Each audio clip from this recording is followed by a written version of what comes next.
अस्सलाम वालेकुम जी, मैं हूं बाद यूसुफ खान। आप देख रहे हैं मेरा फेसबुक और यूट्यूब चैनल। इस वक्त ट्विटर पे दो तीन बड़े ट्रेंड है और इसमें सबसे जो नुमाया ट्रेंड इस वक्त हमारे पास है वो ऑडियो लीक के हवाले से।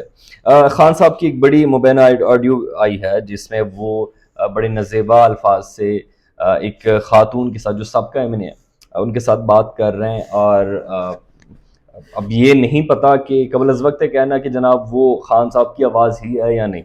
बज़ाहिर तो वही लग रहा है, लेकिन फोरेंसिक रिपोर्ट के बाद ही पता चल जाएगी कि एक्चुअली ये आवाज़ किसकी है। खैर, इस ऑडियो पे बाद में आएगी, लेकिन इस वक्त ऑडियो का इस वक्त आना बड़ा इंपॉर्टेंट है। मैं आप लोग को याद दिलाता चलूँ कि जब भी किसी पार्टी को या किसी भी ग्रुप को, प्रेशर ग्रुप हो, पार्टी हो, कोई भी बंदा हो, अगर वो किसी जगह पे जीत रहा है तो उसको हराने के लिए, हरवाने के लिए कोई ना कोई टैक्टिक्स यूज होती है। हमने पिछले देखा कि जब एक बड़ा मोमेंटम उन्होंने बिल्ड किया हुआ था तो तब तोशाखाना का केस आया। उससे पहले उनको नहल करवाया गया। अब ये ऑडियो लीक, इससे पहले ऑडियो लीक्स, फिर फैसल वाडा के बाद दो तीन और ऐसे हथकंडी यूज की गए। पंजाब असम्बली अगर 23 दिसंबर को तहलील हो जाती है तो गवर्नमेंट के लिए बड़ा मुश्किल है कि इस पूरे निज़ाम को चलाया जाए। केपीके की असम्बली तो तैयार बैठी है, जिस वक्त उन्होंने कहना है फौरन असम्बली तहलील हो जाएगी। अगर पंजाब और ये केपी असम्बली तहलील हो जाती हैं, फिर बलूचिस्तान और गिलगित कश्मीर और अपना ये सिंध वाली असम्बली, इनसे भी ये लोग मुस्ताफ़ी हो जाते हैं, नेशनल असम्बली वालों से भी निकल जाते हैं, तो मोर देन 567 सीट्स एमएनएज और पीटी जो एमपीज हैं उनकी सीट्स खाली हो जाएंगी। अब 567 के आसपास की सीट्स खाली अगर किसी भी रियासत में है तो गवर्नमेंट को चलाने के लिए, फेडरल के लिए बड़ा मुश्किल है कि इस पूरे इन्वायरमेंट को कंट्रोल कर पाए। उनको लाजमी तौर पे इन पे आप जमनी इंतखाबात नहीं करा सकते इतनी ज्यादा सीटों पे। 567 सीटों पे आप जमनी इंतखाबात करवाएंगे, उतना ही खर्चा ऑलमोस्ट आएगा कमोबेश जितना आपके जनरल इलेक्शंस पे आना है। तो उनके लिए लाजमी है कि वो जनरल इलेक्शंस की तरफ जाएंगे विद इन 3 to 4 months।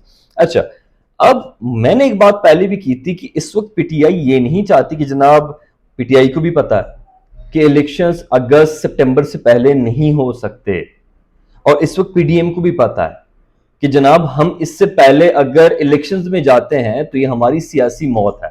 लेकिन तब तक हम अपने वोटर्स को कुछ ना कुछ दे के जाएंगे। अभी इसहाक डार साहब ने 10 रुपए पेट्रोल की कीमतें कम करवाई, आइंदा भी कम करवाने की कोशिश करेंगे। ऊपर से आईएमएफ का प्रेशर बढ़ रहा है, जनाब आपने ये क्यों किया? ठीक है, आगे लोन नहीं मिलना, रिजर्व्स हमारे खत्म हो गए।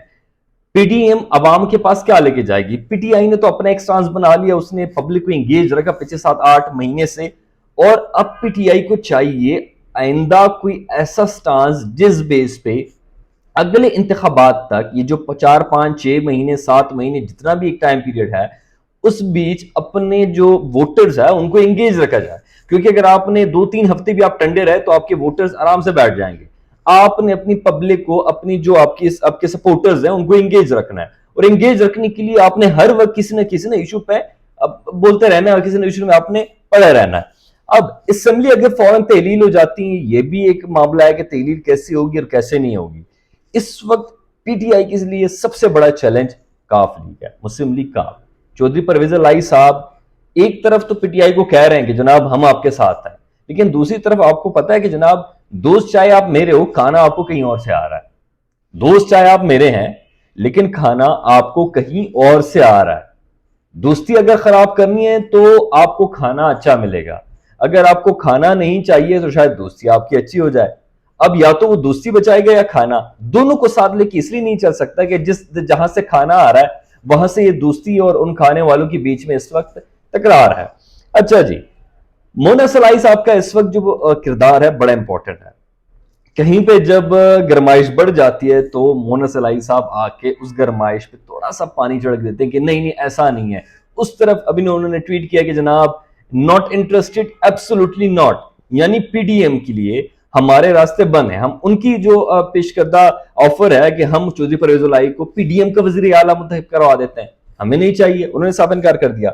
अब दो सूरतें हैं, पीडीएम वालों ने तहरीक अदम एतमाद के लिए, एतमाद का वोट लेने के लिए उन्हें दस्तखत करवा दी और गवर्नर को भिजवा दिए। गवर्नर भी फौरन रातों रात सेक्रेटरी को बुलवाया और उनसे ये समरी वसूल करवाई और 4 बजे इजलास तलब करवा दिया।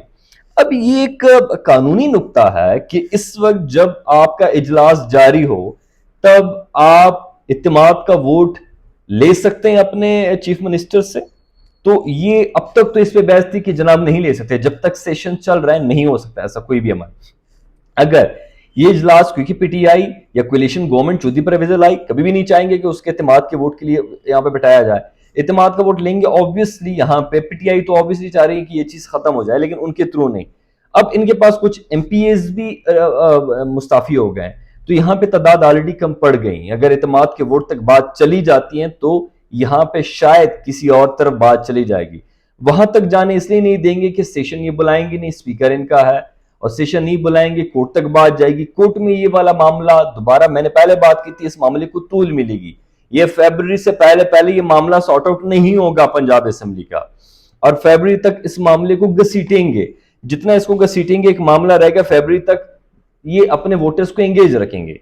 अब फरवरी तक अगर ये चला जाता इस तरीके से, इत्तेमाद का वोट कामयाब, वो वाला हरबैन का कामयाब नहीं होता, और यहां से इनको भी ये तहलील वाला इशू भी नहीं होता, इसको भी अदालत तक पहुंचा देते हैं। आगे क्या होना है मेरे मुताबिक, फरवरी के आसपास, फरवरी के एंड में शायद दोनों के बीच में कोई मुज़ाकरात हो जाए, और वहां ले जाके आगे कोई इनके बीच एक डील हो जाए कि जनाब हमें मिनी बजट कराने दे, या जून तक हमें टाइम दे, जून में हम अनाउंस कर देंगे बजट करा के जनाब आगे हमने इस डेट पे इलेक्शंस कराना है। एक बात जो मैं सोच के बड़ा परेशान हूं कि जनाब ऑडियोज कहां से लीक हो रहे हैं। आपका फॉर्मर प्राइम मिनिस्टर है, प्राइम मिनिस्टर की ऑडियोज लीक हो रही है बार बार, फॉर्मर प्राइम मिनिस्टर की। कौन करा रहा है? पीडीएम? नहीं, मुझे नहीं लगता पीडीएम करा रही है। एस्टेब्लिशमेंट ने तो पहले कह दिया है कि जनाब हम न्यूट्रल हैं, आज के बाद हमारा किसी भी सियासी उसमें कोई रोल नहीं है।